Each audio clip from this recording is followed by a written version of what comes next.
Assalamualaikum warahmatullahi wabarakatuh. Izin memperkenalkan diri, nama saya Sultan Paski dengan PM 2315 Di sini saya akan menjelaskan terkait tugas individu pada mata kuliah Tata Kelola Teknologi Informasi, di mana mencari sebuah jurnal atau paper terkait dengan arsitektur teknik teknologi informasi. Baiklah, langsung saja kita mulai reviewnya. Dari hasil pembahasan saya, di mana saya memilih sebuah paper atau jurnal terkait dengan perancangan arsitektur teknologi informasi pada Dinas Kominfo Kabupaten Semarang, di mana mereka menggunakan sebuah Enterprise Architecture Planning, yang mana ditulis oleh Muhammad Lutfi dan Meliakor NN Sitokdana. Nah, pada jurnal tersebut mereka pada bagian abstrak mereka tuh telah menyampaikan sebuah tujuan, metodologi, dan hasil penelitian dengan cukup baik, di mana penulis ini menunjukkan bahwa penelitian ini bertujuan untuk merancang sebuah arsitektur TI pada Dinas Kominfo tersebut, di mana mereka menggunakan sebuah metodologi EAP atau Enterprise Architecture Planning, yang mana hasilnya akan berupa sebuah implementasi seperti pembaruan hardware atau software, pelatihan STM, dan juga pengembangan aplikasi serta jaringan mereka.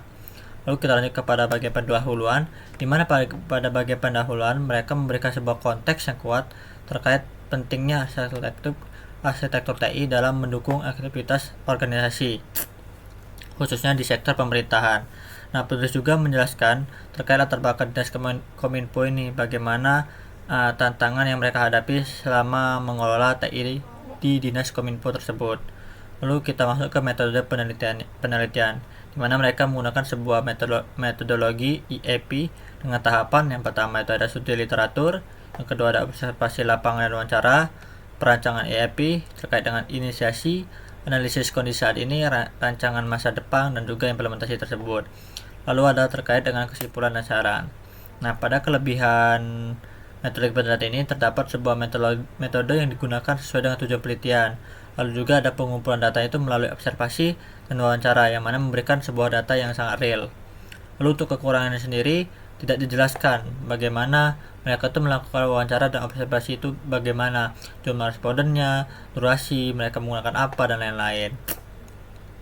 Lalu kita masuk ke hasil pembahasan pada bagian 4.1, yaitu arsitektur bisnis, di mana penulis itu menggunakan sebuah analisis value chain untuk mengidentifikasi aktivitas utama dan pendukungnya, di mana stakeholder internal dan eksternal itu telah diidentifikasi dengan baik. Nah, untuk kritiknya sendiri, value chain itu disajikan dalam bentuk tabel, namun tidak ada penjelasan mendalam tentang bagaimana setiap aktivitas itu mendukung sebuah nilai organisasinya.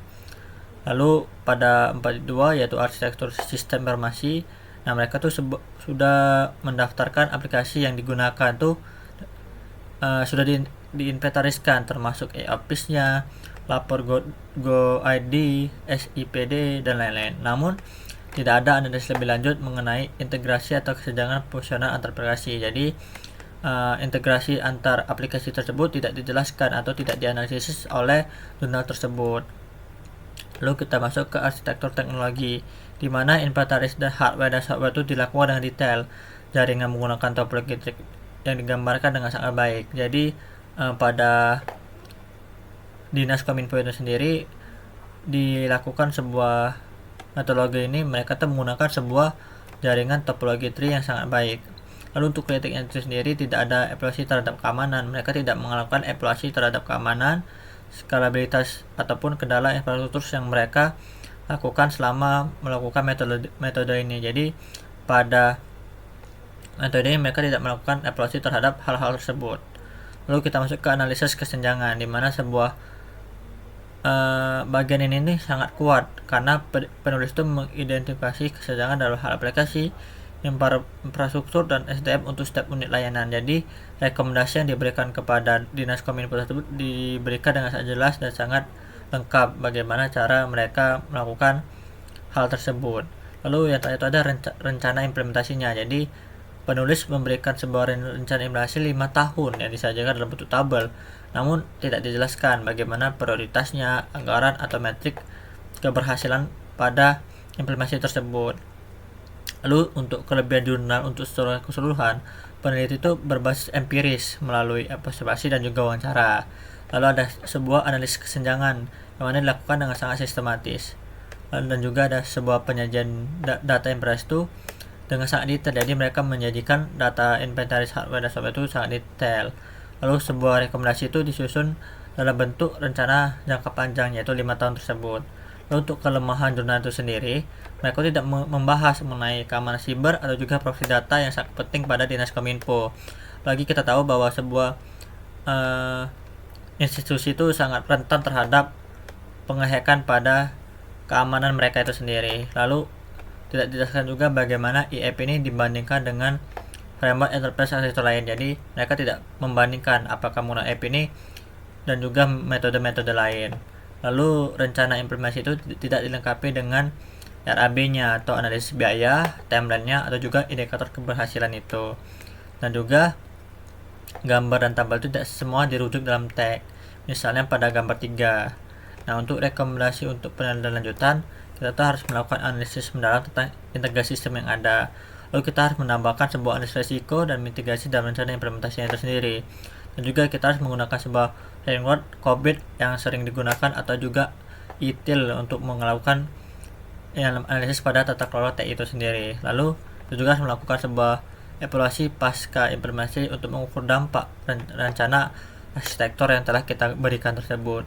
Jadi kesimpulan yang dapatkan dari melakukan review tersebut adalah sebuah yang mana jurnal ini nih memberikan kontribusi yang nyata dan praksis dalam merancang blueprint TI itu untuk Dinas Kominfo tersebut, yang mana menggunakan sebuah metodologi Enterprise Architecture Planning atau EAP.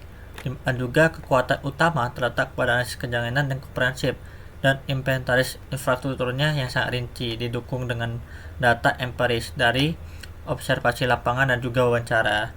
Namun, jurnal ini juga memiliki kelemahan, yaitu mereka tuh mengabaikan bagaimana analisis keamanan siber dan perlindungan data. Jadi rencana implementasi jangka panjang itu masih bersifat permukaan tanpa detail anggaran, timeline, atau juga indikator keberhasilan. Jadi secara keseluruhan, peneliti itu berhasil menciptakan sebuah fondasi saja yang sangat kuat untuk transformasi digital di sebuah instansi pemerintahan daerah, yaitu pada Dinas Kominfo Semarang ini sendiri. Dan juga kita tuh memerlukan pendalaman lebih lanjut terhadap aspek strategis seperti keamanan data yang telah saya sebutkan, agar implementasinya itu dapat efektif dan juga berkelanjutan. Mungkin sekian terkait dengan pembahasan review jurnal atau paper yang telah saya lakukan pada sebuah Dinas Kominfo Kabupaten Semarang menggunakan Enterprise Architecture Planning. Sekian dari saya.